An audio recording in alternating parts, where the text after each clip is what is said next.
I am Kathy Brasby, and I am continuing our study of the book of Daniel. We're going to start looking at chapter 7, but we're going to take our time and we will have more than one lesson on it. Chapter 7 really is kind of the climax of the first part of the book. We might even say that chapter 7 contains the meaning of the book as we decode it. First, I want to do a review of the first 6 chapters so that we can see the bigger picture of what's going on there. Chapter 1, if you remember, we met Daniel and his friends. They are exiles into Babylon, and they are in training in the king's court.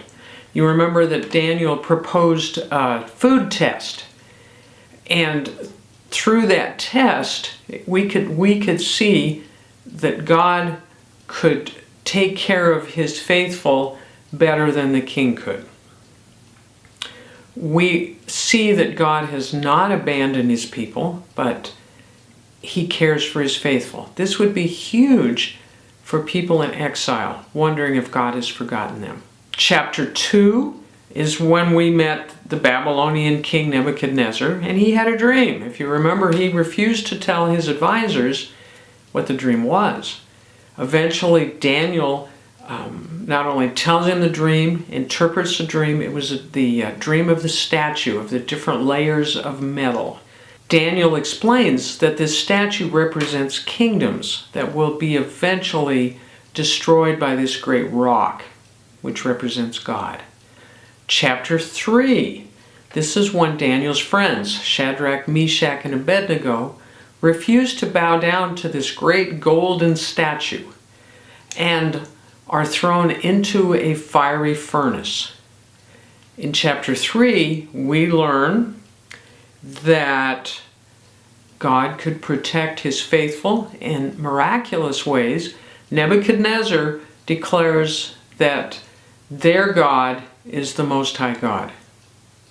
We're seeing a pattern here of a comparison between the kingdom of Babylon and God's power. Chapter 4, this is when Nebuchadnezzar loses his mind for a time.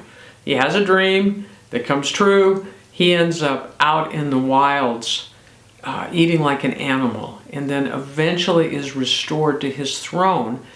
And it is clear in this chapter that he was humbled to become like an animal because of his great pride. The theme of chapter 4, and Nebuchadnezzar declares this, that God is the God of heaven and he is the Most High God. It's a powerful proclamation. Again, we're seeing a contrast between God and a king and an empire. In chapter 5, this happens later in Daniel's life. We meet King Belshazzar, who is holding this wild, drunken party and decides to drink his wine from the sacred vessels taken from the temple in Jerusalem. Then we have this strange image of a hand writing on the wall, and we talked about how this is the hand of God. And Daniel is again called in to interpret what has just happened. The hand of God tells his fate. Belshazzar did not learn from the lessons that Nebuchadnezzar learned.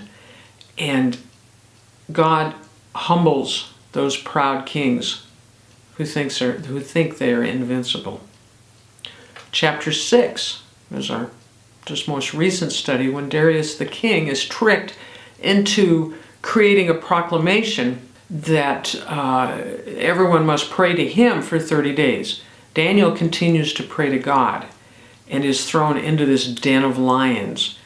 Darius then sees and declares that the God of Daniel, who has protected Daniel, is the Most High God and should be praised and worshipped. Throughout all 6 of these stories, we see the same theme of great kings of great empires coming to understand God is much more powerful than they are. And when they presume to be proud and arrogant, God can reduce them or remove them from office. Now, the Israelites in exile, which would have been the original readers of the stories, would find these stories incredibly encouraging to them. As I've said before, they had to wonder, where's God? Has he forgotten us? How can he possibly be more powerful than this great king and this great empire? However, story after story reveals that these great empires have no power compared to God's power. These are stories that may resonate with us today. We may ask, where is God in this pandemic? Has he left us? Have we so insulted him that he's moved on? Those are questions that we sometimes ask in our times as well. Those are the questions that would have been asked even in the time of Daniel. Someone asked me last week, why did you study Daniel? And this is why. It feels like it has such a modern application for us. Here we are today in chaos. It feels like evil is hovering. This isn't anything new. I don't mean to imply that. It certainly was true in Jesus' time in the Roman Empire.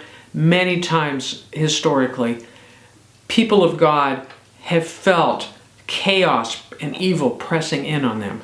But I think we feel it today, and we can find reassurance in the book of Daniel. I want to look, as we're doing this review, I want to look at words from some of the chapters that also give us an idea of what the big picture is in all these stories. In the first chapter, the story focuses more on Daniel's faithfulness, kind of sets that foundation, and we see God's power and presence revealed. In chapters 2 through 6, someone eventually gives praise to God, and I want to show you how similar the wording is in each of these chapters.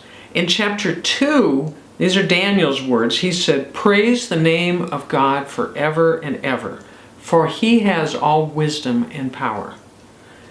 Later in that same chapter, the king said to Daniel, "Truly your God is the greatest of gods, the Lord over kings, a revealer of mysteries, for you have been able to reveal this secret."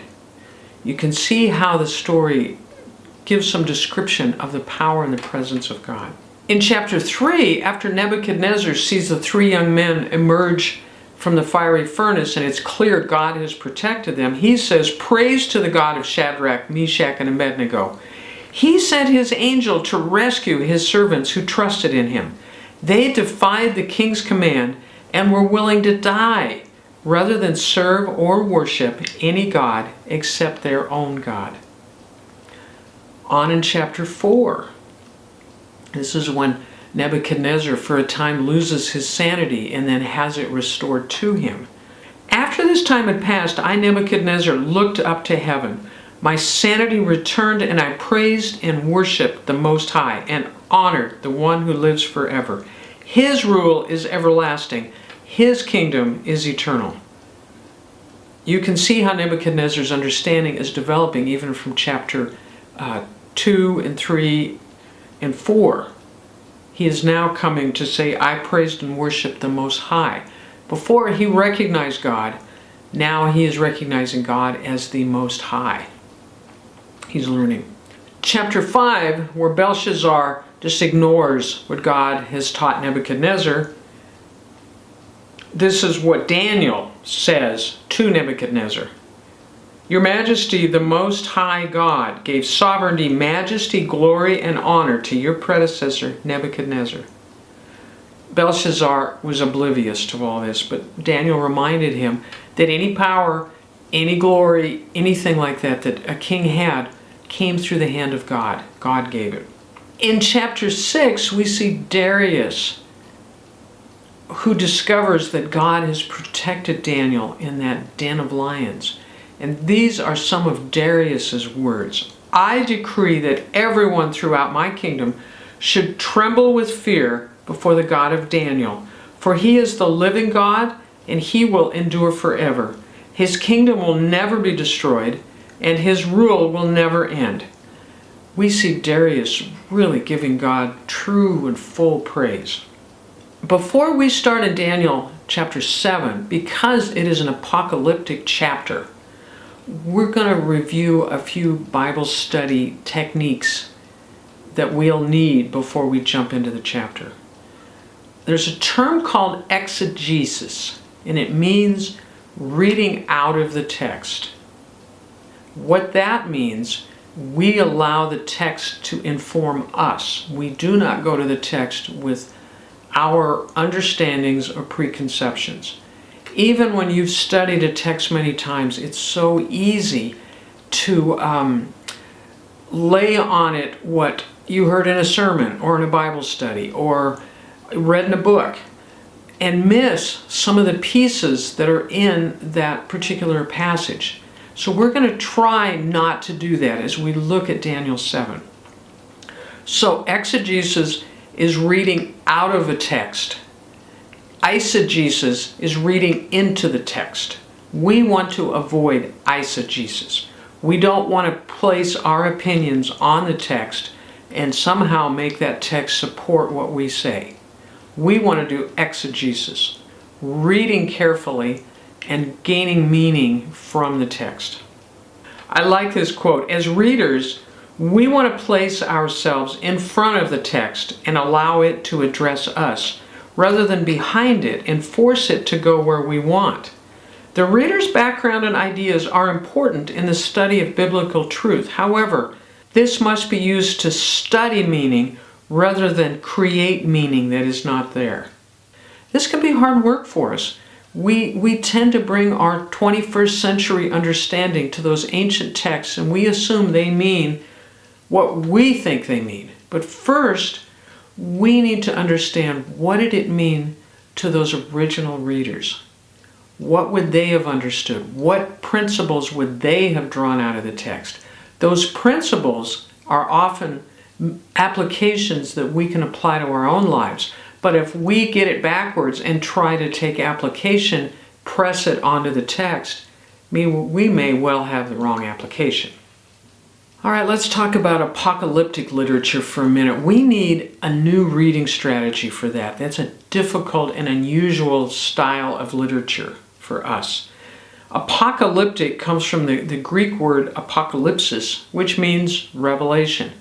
We see it used in the book of Revelation, but really every book of the Bible is a revelation in the sense that God is uncovering some aspect of His truth to His people. Today in modern usage, we frequently use that word apocalyptic or apocalypse.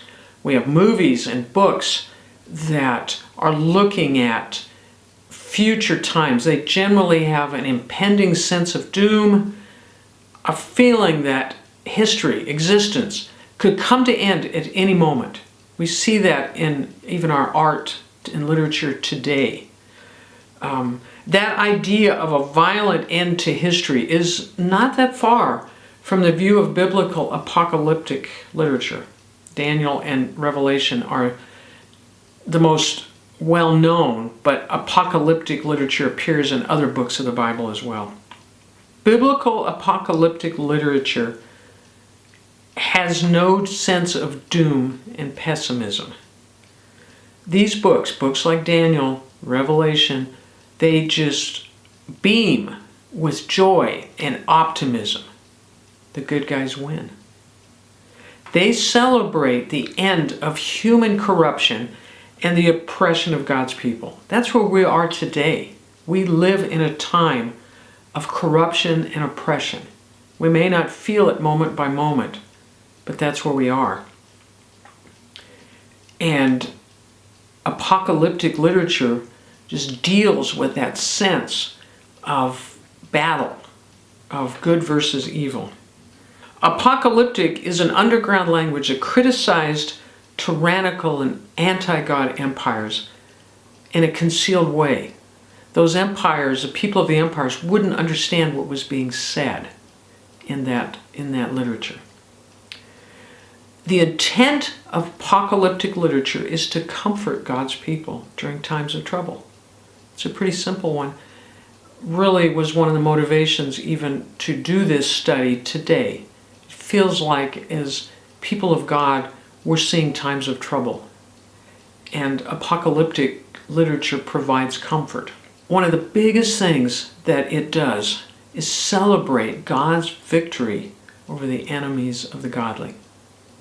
There's a judgment that comes into play, and God wins. Now, apocalyptic literature tends to portray evil in a more general way And it actually gives application not only under Babylon or Persia or Greeks or Rome, but it also gives application for us today too. The truths about evil apply across history. Again, I'll remind you, don't start with an interpretation. As we go through this, I know you've probably heard different interpretations of the book of Daniel, and lay them down for now. Enjoy apocalyptic literature. It is almost an explosion of creativity and imaginative energy. Can God speak to us in these unique and creative ways? Of course He can. Of course He did. Enjoy that. See the brilliance of what God is communicating. Something else apocalyptic literature does is it creates an alternate world that's very different than the world we live in. It's a little bit like we see sometimes today. We see movies or TV shows that are alternate history, or we see science fiction that takes place in alternate dimensions. That's a little bit of the understanding we have with apocalyptic. It is alternate world. It's very different than the world we live in. However, the dynamics of good versus evil are universal. Often we enter this strange world where our rules don't apply. Ordinary rules don't apply in this world. As again, it's an alternate world. And so we have to lay down some things. And I'll talk more about that in a little bit. We see in apocalyptic literature that there's a lot of poetry, images, symbols. As I said, it is very imaginative and very, very creative and interesting. Why wouldn't God speak to us in those ways? Let's enjoy. Often, ultimately, apocalyptic deals with the end of history, the end of time. And it deals with things that are always true. As I've said, good versus evil. God is eternal. Often these are battle stories, and so we get a battlefield suspense, we get action, we get opposition, conflict. And often in these stories, it will appear that evil has the upper hand. Things will get worse before they get better in this literature. Chaos and collapse hover. It looks like evil will win. If you've seen read books like Lord of the Rings or seen the movies, you get that sense of this epic battle, and it looks like the good guys can't possibly make it. It's a little bit of the idea of apocalyptic literature as well. However, apocalyptic literature is a genre with a happy ending. It gives us an image of the age to come, of the glory and the blessings that are final and eternal. That's very good news. That's a happy ending. Many images are not to be taken literally. For example, we will see in chapter 7, God is described as Ancient of Days, sitting as a judge on a throne. Literally, God is not an old man, and nor does he sit on a physical throne. That is an image to give us a picture of what's going on. We will see in chapter 7, evil human kingdoms are portrayed as these weird hybrid beasts. Those are not literal beasts. Those are images, symbols. Often in apocalyptic literature, numbers are used symbolically. So we need to look at how they're used other places in the Bible. The context of the Bible itself generally helps us to interpret images or numbers. And we need to read all scripture, and especially apocalyptic literature, in context of the time that it was written. That original setting is very important in giving us an idea of what's the message of these stories. As I said before, I think apocalyptic literature is quite relevant today. If we look across the world, Christians are in deep distress in many places. There is a lot of persecution. People, even in the United States, where I am, even are upset because of the pandemic, which has limited and shut down. A lot of church buildings, church services are happening online rather than Christians being allowed to come together in person. This is a distress. This is a difficulty. Even bigger than that across the world, we have many Christians, fellow brothers and sisters in Christ, who are being persecuted only because they're Christian. There are nations that have people imprisoned, in some cases without even knowing what the charges are, in some cases not having a trial. Often charges are made up to keep these people in prison because they're Christians. And a sidelight to that, please pray for these brothers and sisters in Christ who are in prison, who are being persecuted beyond even what we in the United States are facing. We have great interest today among Christians in apocalyptic type stories. I mean, we remember the significance of Waco in Texas many years ago. We remember other apocalyptic announcements where pastors and teachers and authors would announce they knew exactly when Jesus was returning. Remember the book 88 Reasons for 1988. It's a little past 1988. Jesus hasn't returned, but there's an interest in knowing that. We want to know when Jesus returns. Book of Daniel, I would suggest, tells us what that's going to look like when Jesus returns. At present, there is a battle between good and evil in the world. Sometimes we kind of overlook it. We accept it as normal, but there is conflict happening. The comfort of apocalyptic literature is to know that God is in control and will judge the rebels, and He will establish His kingdom among us. Good wins. God wins. That's good news. Things to remember as we start with chapter 7 is that it continues the theme we've discovered so far in the book of Daniel. Chapters 1 through 6 show how, in spite of appearances, God is in control, God protects His people, and He allows them to prosper in spite of these evil forces. God overcomes. In chapter 7, we move from the present circumstances that we've seen in chapters 1 through 6 of the people of God in exile and in captivity to chapter 7, where we see good news. God will liberate them. God will set them free from the forces of evil and the spiritual forces that stand against them. And certainly that applies to us today too. We will continue our study of Daniel chapter 7 in our next lesson. But I wanted to give you just some foundation as we begin it, because this is a different kind of book. And I've always found apocalyptic literature to be challenging and difficult. And I've really enjoyed studying it in more depth here. So bear with me as we go through it. I think we're going to uncover something new and yet rich and encouraging. So bear with me. I think we're going to find, as we go through chapter 7, we will find some new things, some new images, some new truths, but I think we'll be encouraged to know God wins. And that may be all we need to know. Thanks for joining me today in this study, and we will continue next time in Daniel 7. Have a great week. God bless.